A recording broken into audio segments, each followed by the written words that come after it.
Les vraies voix Sud Radio, 17h-20h, Philippe David. Mes chers compatriotes, votre confiance me va droit au cœur et elle m'oblige. Ce que je vous propose, c'est une belle et une immense aventure. Nous allons rendre à notre pays son unité, sa dignité et sa fierté. Vive la République et vive la France! Sud Radio, les vraies voix. Le débat est ouvert. Après les embrassades et sourires de façade samedi après-midi suite à sa victoire au Congrès des Républicains, les premiers problèmes ont commencé à apparaître pour Valérie Pécresse. Suite à son passage aux 20h de TF1, Éric Ciotti a affirmé que le message lancé par Valérie Pécresse n'était pas le bon message, la désormais candidate ayant refusé de prendre en compte certaines propositions de son challenger malheureux comme le Guantanamo à la française. Dans le JDD d'hier, nouvelle phrase de recentrage lorsqu'elle affirme, je cite, « J'irai aussi présenter ma candidature aux familles centristes ». Des propos qui passent mal auprès de nombre de militants historiques des Républicains qui, pour beaucoup d'entre eux, n'ont pas pardonné son départ du parti. D'où notre premier débat.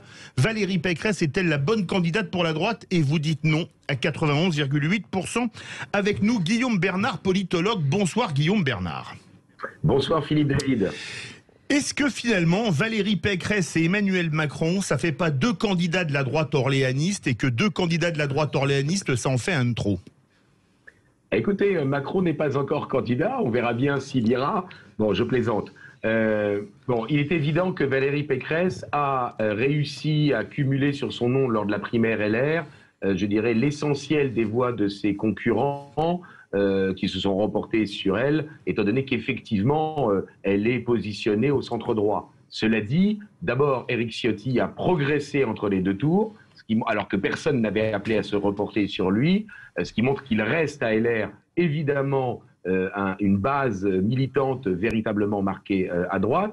Et puis, il ne faudrait quand même pas oublier que LR, évidemment, se retrouve dans une situation extrêmement compliquée, et donc c'est le cas pour Valérie Pécresse, parce que c'est un parti qui est pris en étau entre le macronisme libéral et le populisme national-populisme, je dirais, d'Éric Zemmour et de Marine Le Pen. J'aurais dû dire de Marine Le Pen et maintenant en plus d'Éric Zemmour, et que donc la quadrature du cercle, elle est extrêmement compliquée. Où vont-ils pouvoir, où LR va-t-il pouvoir puiser ses voix? Il est certain qu'il va falloir faire un grand écart, à la fois un grand écart idéologique, un grand écart programmatique, mais peut-être que Valérie Pécresse n'a pas décidé de le faire et que elle préfère évidemment ratisser sur la droite. On verra bien comment elle va mener sa campagne. Cela dit, honnêtement, vu les résultats de la primaire fermée de LR, aujourd'hui, la logique voudrait qu'elle intègre Éric Ciotti dans son équipe de campagne, sans quoi les électeurs d'Éric Ciotti de la primaire et ceux des militants ou je dirais des sympathisants qui n'ont pas voté pour la primaire risquent évidemment de partir chez Éric Zemmour. Donc là, c'est à elle de voir quel espace politique elle veut occuper. Est-ce qu'elle essaye de faire le grand écart idéologique comme l'avait fait et comme l'avait réussi Nicolas Sarkozy, ou est-ce que, à l'inverse, elle préfère essayer de tailler des croupières à Emmanuel Macron, qui pour l'instant n'est pas encore déclaré. Philippe Bilger. À peine Valérie Pécresse a-t-elle gagné brillamment le congrès LR qu'on commence de nouveau à discuter. On a été deux, Françoise et moi, à considérer que les Républicains, au moment où tout le monde les voyait morts, ne l'étaient pas. Ils ont démontré de manière éclatante qu'ils étaient en vie. Deuxième point, à peine Valérie Pécresse a-t-elle gagné qu'on commence à fantasmer sur un conflit interne au LR qui va opposer, paraît-il, Éric Ciotti à Valérie Pécresse. Tout cela, à mon avis, va être réglé très rapidement. Il est évident que Éric Ciotti, lorsqu'il a fait semblant d'être en but à un désaccord de Valérie Pécresse, il a cherché à installer son terrain et de créer son courant. Je ne crois pas que ce soit grave pour les Républicains. Je continue à penser qu'ils ont un espace devant eux pour peut-être l'emporter au second tour contre Macron. Et je ne fais pas l'impasse sur le premier qui sera difficile, mais il faut bien voir, Guillaume, que ce qui rassemble Éric Ciotti et Valérie Pécresse, notamment sur le plan régalien, est bien plus important que ce qui les divise. Et il ne faut pas donner une importance démesurée au Guantanamo de Ciotti, qui n'était pas celui des Américains et qui en tout cas ne constituera absolument pas un motif de fracture au sein des Républicains.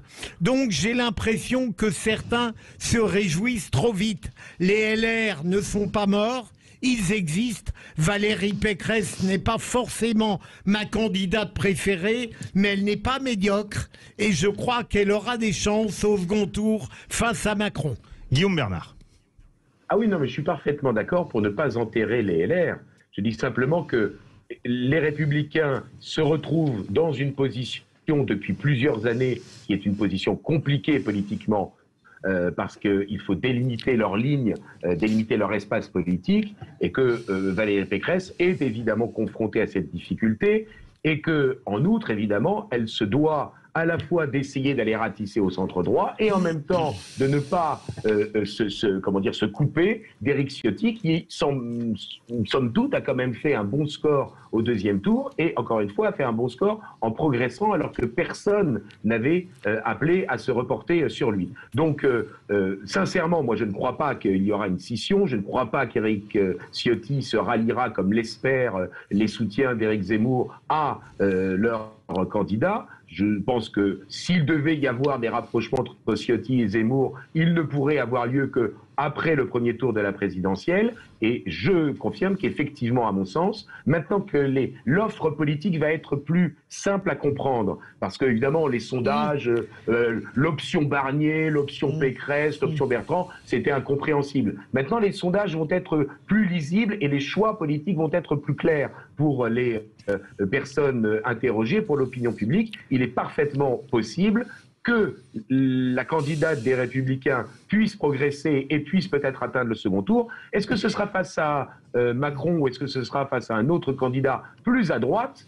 Écoutez, on verra bien. François l'avenir le dira. Moi, je ne faut pas exclure. Non, je pense que d'abord, je vais aller à contre-courant peut-être de tout ce qui a été dit. Moi, je crois que le meeting d'Éric Zemmour ne relancera rien du tout. Au-delà du fait qu'on peut se laisser impressionner, ce qui n'est pas mon cas, par le fait que la sono était bonne et que les drapeaux bougeaient bien toutes les 2 minutes en applaudissant. Ça, c'est le minimum qu'on peut requérir d'un candidat à la présidentielle. Il n'y a rien, en fait, dans le discours qui a été prononcé hier, de nouveau, et surtout rien de matière à ramener des républicains qui le sont pas déjà, ou des gens du Rassemblement national qui ne seraient pas déjà partis chez Éric Zemmour. Vous savez, un meeting, ça sert à rassurer ses troupes, mais ça sert aussi à faire bouger les lignes. Je n'ai pas vu hier dans le discours, dans la structure du discours, rien de nature à faire plus bouger les lignes que ça. C'est un Zemmour entre 10 et 12. Une Marine Le Pen qui a gagné à l'évidence sa primaire avec Zemmour. Elle l'a gagné. Elle a été déstabilisée. Maintenant, elle est remontée à son étiage. 20, 21, 22. Ça paraît assez évident. Maintenant, Valérie Pécresse, elle est dans sa primaire avec Éric Zemmour. Et moi, je suis d'accord avec ce que dit Philippe Bilger. J'ai vu, on sait un peu lire la politique, la déclaration d'Éric Ciotti après le déjeuner. Je pense que tout est déjà calmé. Vous savez, je pense que déjà, il va rentrer dans sa case, Éric Ciotti, et ils vont faire campagne ensemble avec l'idée que elle a très bien imposé en douceur. La chef, c'est moi. Une chef, c'est fait pour cheffer. Donc hier, ce matin, elle était plutôt dans cette ligne-là.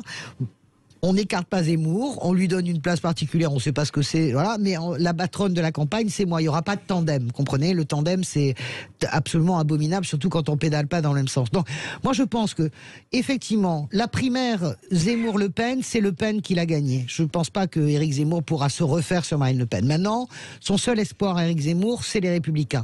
Qui gagne la primaire de Pécresse, entre Pécresse et Zemmour? Je pense, moi, qu'il n'y a rien dans le discours de Zemmour qui peut ramener des électeurs. Donc je pense que c'est Pécresse. Et à ce titre-là, si Valérie Pécresse est au second tour, oui, à l'évidence, elle peut évidemment battre Emmanuel Macron, parce qu'elle bénéficiera de la gauche qui n'ira pas voter, ou d'une partie de la gauche qui veut tellement se débarrasser de Macron qu'elle préférera voter Pécresse et revenir à un duel gauche-droite très classique. Parce que quand on affronte la droite, quand vous êtes dans l'opposition, c'est pas comme affronter une savonnette comme Emmanuel Macron, qui un coup est de gauche, un coup est de droite. C'est très compliqué de lutter contre un savon. Je ne connaissais pas la métaphore du savon. Guillaume Si, Bernard. c'est vrai. Non, mais je crois qu'il y a méprise sur les propos que je tiens. Moi, Non, mais vous êtes d'accord. Est-ce que vous êtes d'accord avec ça, sur que la primaire, Zemmour l'a perdu face à Le Pen et qu'il n'a pas forcément gagné face à Pécresse? Vous êtes d'accord avec ça ou pas? Moi, j'ai plutôt tendance qu'effectivement, il n'a pas réussi. Pour l'instant, Éric Zemmour n'a pas réussi à, je dirais, changer son OPA, en fait.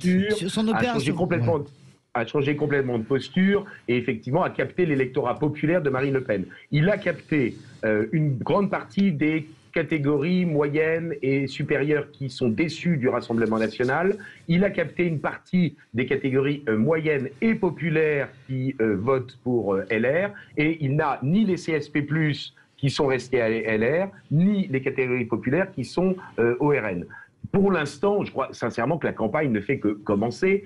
Est-ce que Éric Zemmour va être en capacité, de changer de posture, c'est-à-dire de passer de journaliste à candidat à la présidentielle, et 2, est-ce qu'il va réussir à ne pas être un candidat jacobin et bonapartiste parisien, mais à s'enraciner, à avoir des barons locaux, puisqu'il est, attendez, je termine une phrase, puisqu'il s'est présenté comme, d'une certaine manière, De Gaulle en 1940 qui appelle à la résistance, d'une certaine manière, il faut qu'il ait des compagnons de la libération. Bon, pour l'instant, effectivement, il semblerait que l'attitude d'une partie de son équipe n'ait pas conduit à ce qu'il puisse y avoir des alliés qui arrivent immédiatement, des alliés de province, des barons locaux qui le rejoignent. Mais on est au mois de décembre, la campagne battra son plein dans 2 mois, en février-mars. Oui. Par conséquent, rien n'est plié pour l'instant. En revanche, il est certain que, ça je suis d'accord, même si Valérie Pécresse est le chef de la campagne, il faut qu'elle fasse une place, je dirais, à la sensibilité ciotique.